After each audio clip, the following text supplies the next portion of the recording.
Good afternoon. It's November 9th, Saturday, and we're going to go and look at what's happened in the last week or 10 days in the waterfront properties in Pasco County.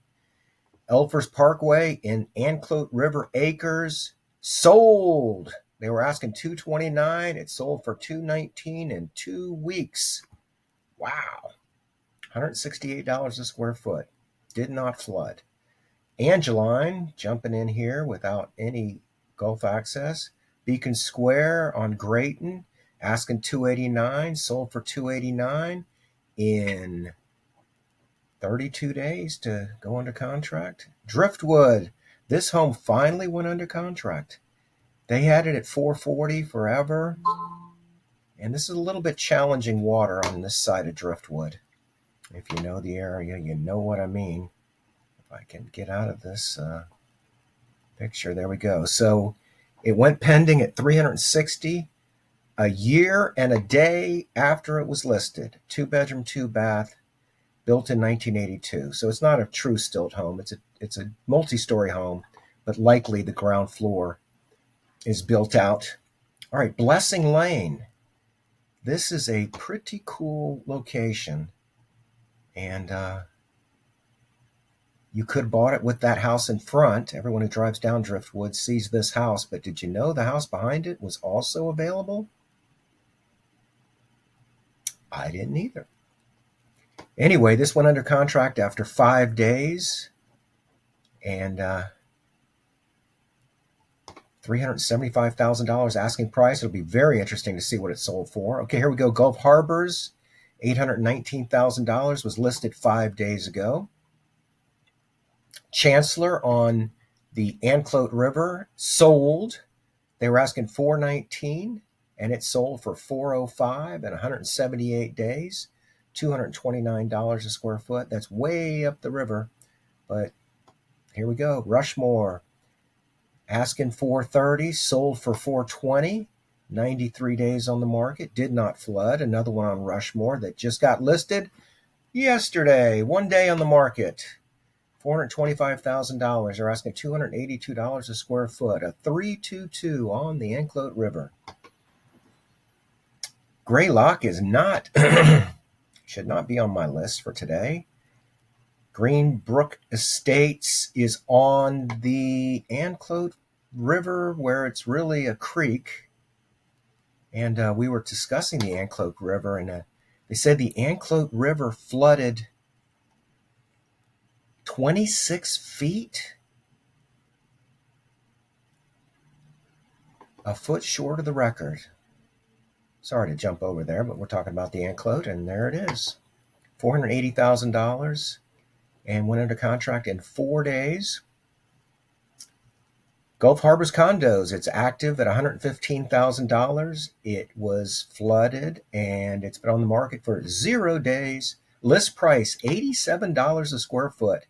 The home took approximately 12 inches of water, and the homeowner has completed the demo, so you can bring your vision to life. The HOA will be handling the installation of the remaining drywall. Don't miss this opportunity to create your dream coastal retreat. Yeah, that might be a good deal. Okay, this one sold. 1.375. They were asking 1.39. 81 days. $692 a year. Sold price of $404 a square foot. Big house. Gulf Island Beach and Tennis Resort went pending after 140 days. 733 square foot, 1 bedroom, 1 bath on the 4th floor, asking $225,000.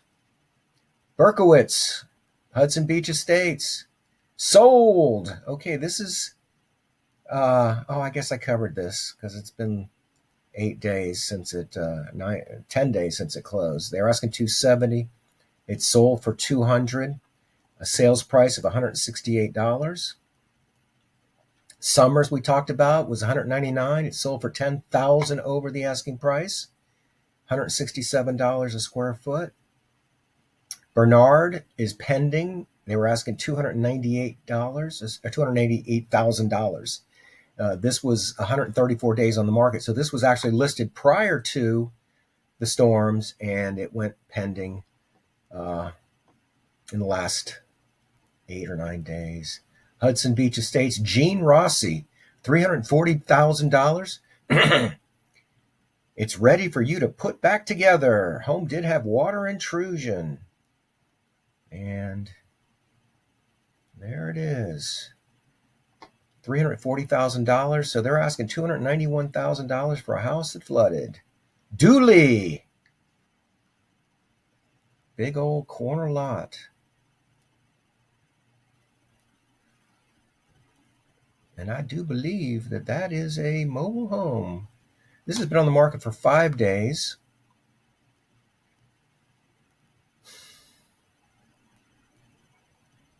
And I don't think Dooley has mobile homes over there. All right, Jasmine Acres. We looked at this one a few times. It's still available, $175,000, a 1958 home. They say the after repair value is $275,000. I wonder if that's true.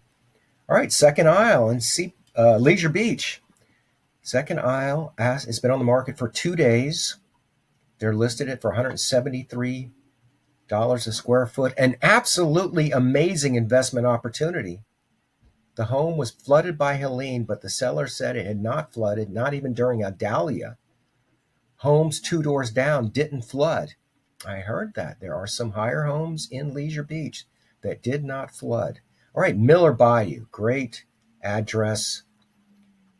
1 day on the market, 5024. Someone asked me, I said, at Miller Bayou got listed. They said, what's the address? And I couldn't remember. And this one is on that little canal there. But it is got a pool. And they're asking $198 a square foot.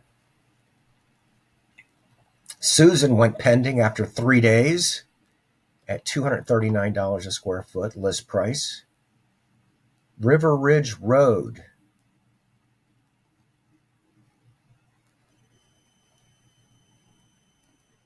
Yep, this is on the Anclote River, that little channel there next to the Anclote River. Anyway, it is a riverfront property, canal to riverfront.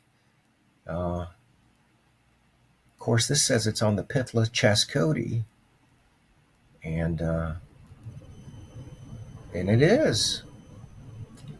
How about that? And this neighborhood right here, oh gosh, it got crushed, and it's a sad situation because those were a bunch of seniors. $355,000, asking $181 a square foot. The roof is 9 years old. This went pending, $200,000, 11 days on the market. Sand Pebble condo, Bay Boulevard condo, another Sand Pebble. $167,000, $164,000. You got to ponder that one. That looks like a heck of a deal. I'd be surprised if that doesn't go over the asking price. $997 a month in HOA fees. Sea Castle sold $168,000 for a 1-bedroom, 1-bath. $548 a month in HOA. Okay, Mako. We talked about this one. Asking $269. It sold for $275. It was on the market for a year. Price over $150,000 under market value. Danze, $315,000 asking price, sold for $300,000, a sales price of $177 a square foot. Hatteras, Stilt Home, asking $810, sold for $805, $402 a square foot. Leslie sold, they were asking $380. It was listed before the hurricane, and it sold for $200.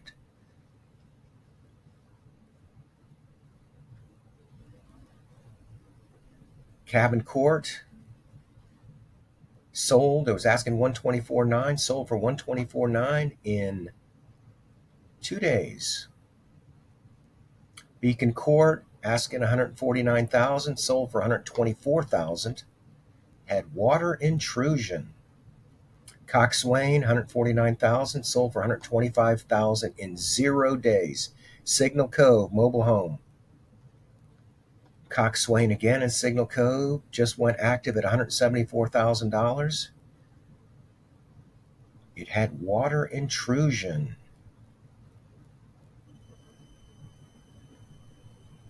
Gosh, you gotta wonder. Gotta wonder about that 50% rule, and is it safe to buy this stuff? Here's another one on Cabin Court, $199,000.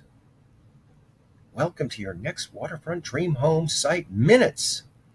It had water intrusion and is being sold as is for land value with the improvements. Osprey active at 279 in Vista Del Mar. Very, very dangerous to buy a property that was flooded on the ground in Vista Del Mar with the 50% rule, $279,000. If you want to buy that property, do not call me. I do not want to sell anything in Vista Del Mar on the ground unless it's for land value, with disclosures saying that you may not be able to rehab this. So this is a stilt home, I hope, because the numbers say it's a stilt home. Good, good, good. Okay, so $400,000. It sold for $375,000. It's a 1997 built home, so it's after the no-name storm of 1993. Okay, we have a sold in Westport last week. They were asking $319. It sold for $285. And I've talked about Westport before. Westport has that challenging oyster bed right here that you have to go through. It's why you see boats offshore waiting for the tide to come in. Great wide, deep canals and a lousy access. Another Westport property, they were asking $335. It sold for $335 in 0 days. Things that make you go, And this is alphabetized, so this must be another Westport. San Sierra went on the market 2 days ago as a short sale. No bridges or obstructions getting into or out into the Gulf. That is not exactly true. But if you're on a paddleboard or a kayak or a pontoon boat or a flats boat, it's probably true. Let me see if I can get myself back into the picture here. I'm Randal Jenkins. I am fascinated by waterfront and flood properties. I had a couple of properties that flooded, were unsolving or solving the problem. And oh wow, look at my sunglasses. Anyway, if you have any questions, comments, want to talk about real estate, feel free to reach out to me. Appreciate the opportunity. Thank you for watching my videos. Subscribe to my YouTube page. Thank you very much. Bye.